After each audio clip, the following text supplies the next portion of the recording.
Assalamualaikum warahmatullahi wabarakatuh. Saya Mutiara Rahmawati. Saya di sini akan menjelaskan tentang makalah yang sudah saya buat, yaitu pendidikan Islam dan masyarakat. Pendidikan Islam merupakan sarana untuk menuju ke arah penyempurnaan akhlak. Dengan kata lain, pendidikan Islam adalah fungsi untuk mencapai keluhuran akhlak. Sedangkan lembaga pendidikan adalah aspek material untuk menjalankan fungsi tersebut. Pendidikan adalah substansinya, sedangkan lembaga pendidikan adalah institusi yang telah terbentuk secara tetap dan mapan di tengah-tengah masyarakat. Tujuan pendidikan adalah untuk meningkatkan kualitas manusia, yakni manusia yang beriman dan bertakwa kepada Tuhan Yang Maha Esa, berbudi pekerti luhur, berkepribadian baik, disiplin, kerja keras, bertanggung jawab, mandiri, cerdas, dan terampil, serta sehat jasmani dan rohani. Pendidikan apapun visi dan misinya harus mampu mencerdaskan kehidupan bangsa dan mengembangkan manusia seutuhnya, tak terkecuali lembaga pendidikan dengan ciri khas Islam adalah yang bernama madrasah. Pendidikan Islam berupaya mendidik umat muslim untuk mempunyai ilmu pengetahuan dan keterampilan yang disertai dengan iman dan takwa kepada Allah. Pendidikan Islam menjadi sumber utama atau kebutuhan utama bagi setiap manusia untuk memperoleh kebahagiaan hidup di dunia hingga dapat menolong manusia untuk memperoleh kebahagiaan hidupnya nanti di akhirat. Pendidikan Islam bukan hanya mementingkan kebutuhan pribadi untuk kebahagiaan dunia, tetapi juga kebahagiaan akhirat. Selain itu, pendidikan Islam berusaha membentuk pribadi yang bernafaskan ajaran-ajaran Islam. Pendidikan Islam juga berupa asuhan dan bimbingan terhadap anak didik agar kelak selesai pendidikannya dapat memahami dan mengamalkan ajaran-ajaran Islam serta menjadikan sebagai pandangan hidup yang berlandaskan Al-Quran dan hadis. Pendidikan Islam tidak bisa dipisahkan dari kehidupan masyarakat, sebab keberadaannya saling berhubungan erat. Dalam Islam diajarkan bagaimana bertegur sapa dengan baik, bertetangga dengan baik. Bahkan di dalam Islam juga diajarkan bagaimana menjaga hubungan tali silaturahmi dengan sesama muslim. Dan Islam juga mengajarkan bagaimana kita menghargai dan menghormati umat agama lain. Jadi di dalam pendidikan Islam bukan hanya diajarkan tentang sholat dan mengaji, tetapi juga diajarkan untuk bermasyarakat, karena manusia adalah makhluk sosial yang pasti membutuhkan bantuan orang lain. Dari lahir, balita, anak-anak, remaja, dewasa, hingga kita wafat pun butuh bantuan dari orang lain. Untuk itu, Allah sudah mengatur dan memberitahu segala hal melalui Al-Quran dan yang disampaikan melalui Nabi Muhammad dan dijelaskan atau dipaparkan melalui hadis-hadis Nabi Muhammad. Selanjutnya yaitu fungsi sekolah bagi masyarakat. Bentuk pendidikan dibagi menjadi 3, yaitu pendidikan formal, pendidikan informal, dan pendidikan non-formal. Pendidikan formal disebut juga sekolah. Oleh karena itu, sekolah bukan satu-satunya lembaga yang menyelenggarakan pendidikan, tetapi masih ada lembaga-lembaga lain yang juga menyelenggarakan pendidikan. Sekolah sebagai penyelenggara pendidikan mempunyai dua fungsi, yaitu sebagai partner masyarakat dan sebagai penghasil tenaga kerja. Sekolah sebagai partner masyarakat akan dipengaruhi oleh corak pengalaman seseorang di dalam lingkungan masyarakat. Pengalaman pada berbagai kelompok masyarakat, jenis bacaan, tontonan, serta aktivitas-aktivitas lainnya dalam masyarakat dapat mempengaruhi fungsi pendidikan yang dimainkan oleh sekolah. Sekolah juga berkepentingan terhadap perubahan lingkungan sekolah di dalam masyarakat. Perubahan lingkungan itu diantara lain dapat dilakukan melalui fungsi layanan bimbingan, penyediaan forum komunikasi antara sekolah dengan lembaga sosial lain dalam masyarakat. Sebaliknya, partisipasi sadar seseorang untuk selalu belajar dari lingkungan masyarakat sedikit banyak juga dipengaruhi oleh tugas-tugas belajar serta pengarahan belajar yang dilaksanakan di sekolah. Serta secara mendasar, sekolah bertugas untuk memberikan bekal, pengetahuan, keterampilan, dan kemampuan yang diperlukan seseorang agar ia dapat menempuh perjalanan kedewasaannya secara utuh dan tersalurkannya bakat-bakat potensial yang ia miliki dalam konteks sosial. Nasution telah merinci fungsi sekolah bagi masyarakat sebagai berikut. Yang pertama, sekolah mempersiapkan seseorang untuk mendapat suatu pekerjaan. Yang kedua, sekolah memberikan keterampilan dasar. Yang ketiga, sekolah membuka kesempatan memperbaiki nasib. Yang keempat, sekolah menyediakan tenaga pembangunan. Yang kelima, sekolah mengajarkan peran sosial.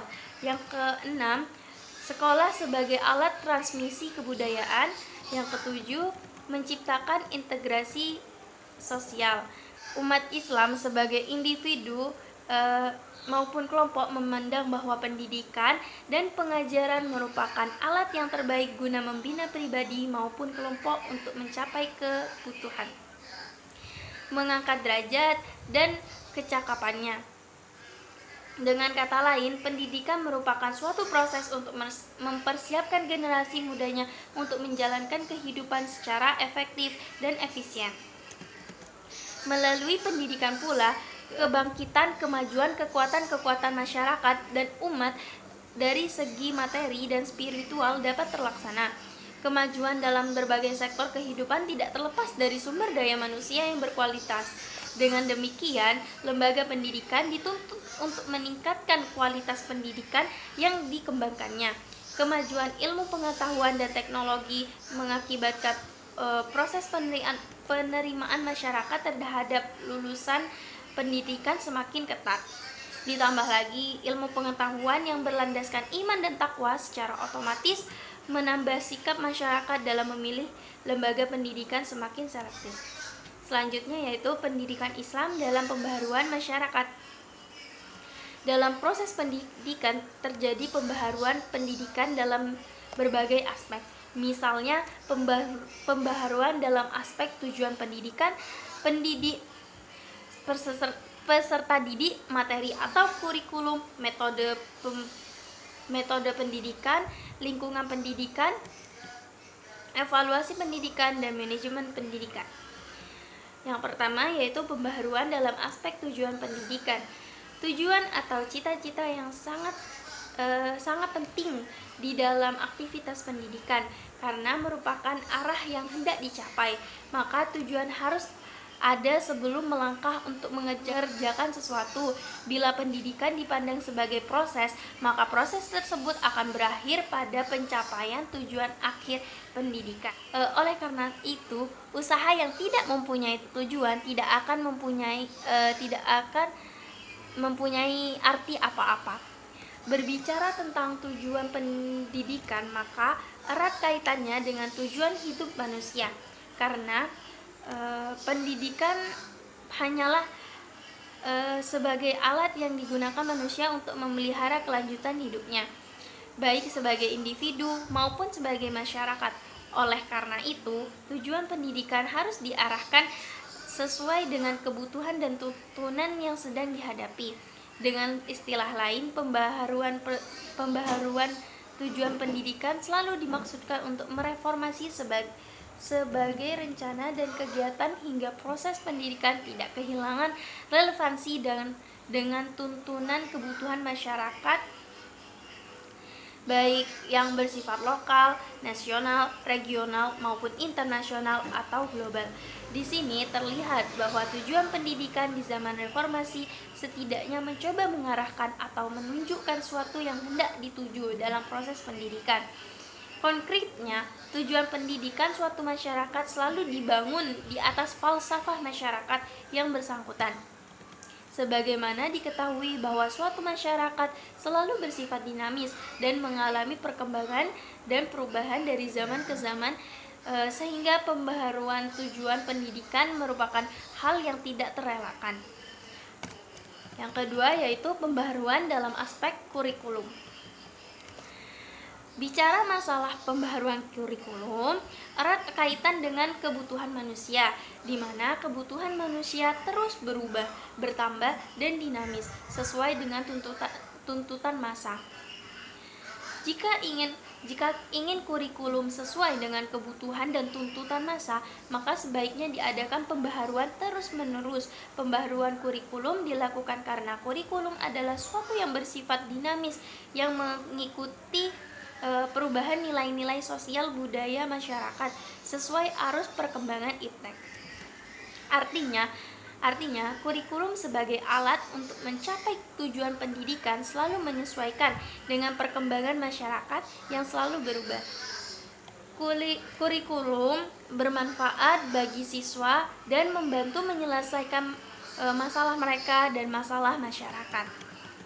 Yang ketiga yaitu pembaharuan dalam aspek pendidik dan peserta didik. Pendidik merupakan di antara komponen pendidikan yang harus diperhatikan karena pendidik bertanggung jawab dalam pembentukan pribadi peserta didiknya. Seorang pendidik tidak hanya berfungsi sebagai pengajar di kelas saja, melainkan harus mampu menciptakan suasana pergaulan yang edukatif di luar sekolah atau di luar kelas. Pendidik juga memberi kesempatan kepada peserta didik untuk melakukan berbagai kegiatan guna mencegah masalah. Peserta didik ini berfungsi sebagai objek yang sekaligus sebagai subjek pendidikan. Sebagai objek karena peserta didik tersebut menerima perlakuan-perlakuan tertentu. Tetapi dalam pandangan pendidikan modern, peserta didik lebih dekat dikatakan sebagai subjek atau pelaku pendidikan. Usaha pembaharuan pendidikan ditunjukkan untuk kepentingan siswa atau peserta didik. Pembaharuan tersebut berorientasi untuk menghasilkan sosok peserta didik yang ideal, seperti berkualitas, profesional, mumpuni di bidangnya, berkemampuan keras, pantang menyerah, memiliki motivasi yang tinggi, sabar, tabah, dan tidak mudah putus asa atau sebagainya. Upaya ini dapat dilakukan dengan cara membebani proses atau sistem pendidikan. Artinya, pembaharuan terhadap peserta didik berawal dari pembaharuan terhadap input atau calon siswa yang akan masuk lewat penyeleksian yang ketat, lalu dilakukan pengolahan dan pemantapan keilmuan dalam kegiatan belajar mengajar di sekolah dan di asrama untuk menghasilkan output yang diharapkan. Yang selanjutnya yaitu pengaruh pendidikan Islam terhadap lingkungan sosial. Pendidikan dan perubahan sosial keduanya saling berkaitan satu dengan yang lain. Keduanya saling mempengaruhi sehingga berdampak luas di masyarakat. Pendidikan adalah lembaga yang dapat disajikan sebagai agen pembaharu atau perubahan sosial dan sekaligus menentukan arah perubahan sosial yang disebut dengan pembangunan masyarakat. Sedangkan perubahan sosial yang terjadi dalam masyarakat setiap kalinya dapat direncanakan dengan arah perubahan yang ingin dicapai. Namun, perubahan sosial juga dapat terjadi setiap saat tanpa harus direncanakan terlebih dahulu, disebabkan karena budaya dari luar. Pendidikan sejak dulu sampai sekarang merupakan hal penting dalam hidup manusia. Pendidikan memberikan kemajuan pemikiran umat manusia, sehingga taraf hidup mereka meningkat. Dalam pengembangannya dari zaman ke zaman, pendidikan berubah menjadi suatu sistem pendidikan yang tersusun secara sistematis, diatur dalam Undang-Undang Republik Indonesia. Anak-anak di Indonesia wajib menempuh pendidikan wajib belajar 9 tahun sebagai program pemerintah dalam meningkatkan sumber daya manusia di Indonesia. Pendidikan mempengaruhi masyarakat yang pada akhirnya terjadi perubahan sosial. Perubahan sosial sebagai bentuk inovasi yang berkaitan dengan seluruh aspek kehidupan manusia yang bertujuan meningkatkan kemakmuran.